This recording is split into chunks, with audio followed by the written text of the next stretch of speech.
opening up to the world and what they're doing? In the beginning of SARS, they were quite non-transparent, and I think that's one of the reasons why the outbreak took off. Once the world knew what was going on and SARS spread from Guangdong province to Hong Kong, and then the massive infection of about more than 19 people who then got on planes and went elsewhere, then it didn't make any difference how transparent they were because it was in the rest of the world. But in the beginning of the SARS epidemic, they clearly were not transparent. Coming up, we'll discuss the source of the coronavirus.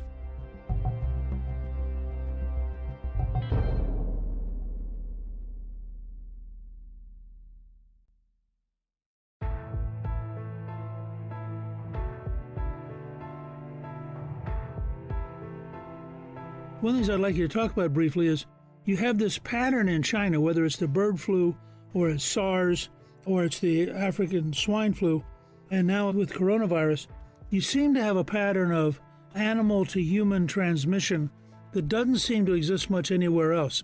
How do you analyze that? The one thing we have to be careful that this gets interpreted as blaming the Chinese. It isn't. It's a situation, if you look at evidence, influenza, the interface, and I've done that myself when I've gone to the Far East, including China, you see that you have pigs next to ducks, next to chickens, next to people.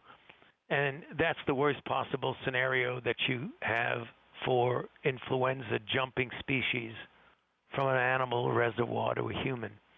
The wet markets that have exotic animals in them, you're not talking about a big chicken farm, you're not talking about raising pigs, you're talking about getting exotic animals from the wild who we know from genetic screening that these animals have reservoirs for viruses that are fundamentally animal viruses, but they can evolve and adapt themselves to humans.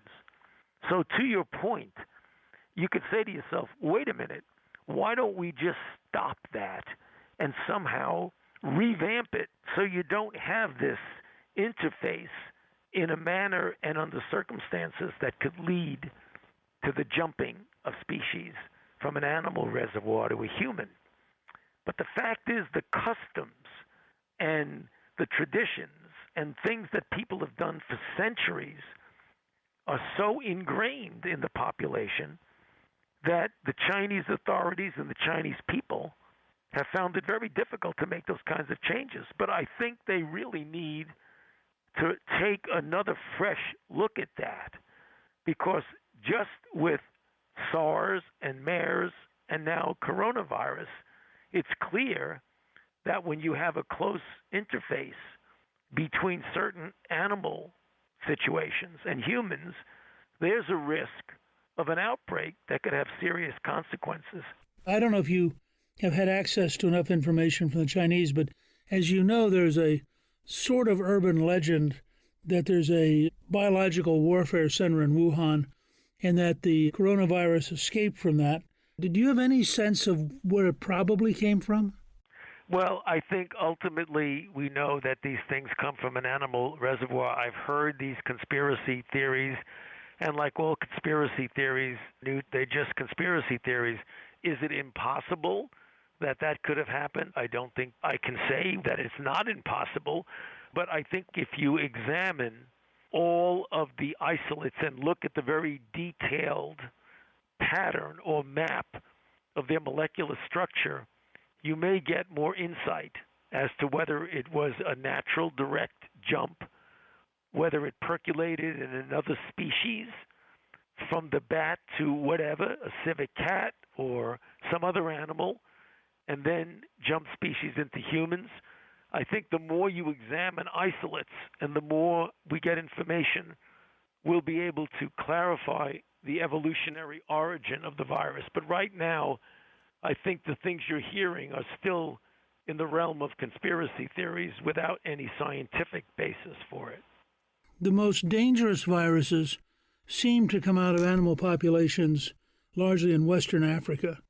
And we respond to them very aggressively because their mortality rates are so high. Is that just a part of the same pattern in your mind that you're seeing in terms of species jumping to humans, or is there something different about the West African, and why are they such higher mortality rates? The jumping of species, there's a common denominator. It is manifested in a different way in Far Eastern countries than it is in Africa, but the common denominator is two things, the way I look at it. It's the interface in a somewhat unusual way between the animal population and the human population. That could be deliberately having people who are in the agricultural raising of chickens and pigs in the Far East, where you have these animals that can serve as a mixing vessel or a reservoir. You essentially, by odds alone, allow viruses to jump species to humans. In Africa, a great example of that is the emergence of HIV, which was fundamentally a virus of non-human primates, particularly chimpanzees, which because of an unusual interface of butchering these for what we call bushmeat, that there was the jumping of species from the chimp or another non-human primate to a human, which then spread throughout the human population. The bottleneck of that, Newt, is how well a virus adapts itself to being able to replicate in humans. More often than not, there are one-offs where some virus, be it H5N1 flu, H7N9 flu, or what have you, jumps, let's say, from a chicken to a human, replicates in that human, and has a high mortality, and I'll get back to high mortality in a minute. What happens is unless that virus mutates enough to adapt itself to efficient replication in the humans, you're not going to have an outbreak of any consequence. It'll be one-offs, the way we've seen with H5N1 and H7N9. Every once in a while, it isn't a one-off. That's what we saw in 2009 with the swine flu, which originated somewhere around Southern California and northern Mexico, where the virus jumped from a pig to a human, but it did it with the necessary mutations to allow it to adapt itself for very efficient spread in humans. So you contrast that jump species with the chicken to human, which went nowhere.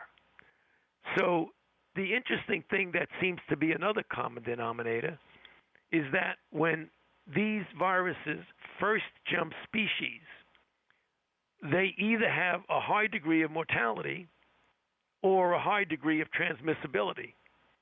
The higher the transmissibility, the less the mortality. We're seeing exactly that with the new coronavirus.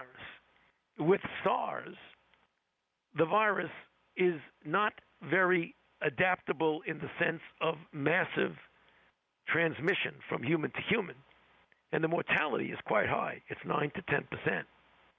With the coronavirus, it's much, much better adapted to humans than SARS, and the mortality is much less. That doesn't happen every single time, but it is absolutely more the rule than the exception, that as you adapt yourself as a virus to better transmissibility, you're less lethal. Given that there's already a relatively low mortality rate, I mean, how concerned should Americans be about coronavirus spreading in the U.S.? I think as of today, we're at about 12 cases. Right. Well, right now, the risk is relatively low. In fact, I would take the relatively out and say the risk is low for Americans. That's the good news. The somewhat concerning news is that this could change because this is a moving target. It's an evolving situation. We have been very fortunate that the cases that came in travel-related have been able to be addressed appropriately and successfully by identification, isolation, and contact tracing. But if we have a broader global outbreak where there are cases that are giving the kind of sustained transmission in multiple different countries besides China. Right now, China is the only place where there's sustained transmission. There have been about 30 countries that have travel-related cases, and 25 of those, there are human-to-human transmissibility, but in none of them are really sustained transmissibility, which is the reason why technically the WHO is not calling this a global pandemic. But once there's sustained transmission in multiple countries throughout the world, then you're dealing with a real pandemic, and then it becomes a threat to the American people. But right now, that is a low risk, but we have to keep an eye out on it and take it extremely seriously. Do you think that the process of bringing Americans home from China and in some cases quarantining people who have some symptoms, do you think that's an appropriate response at this stage?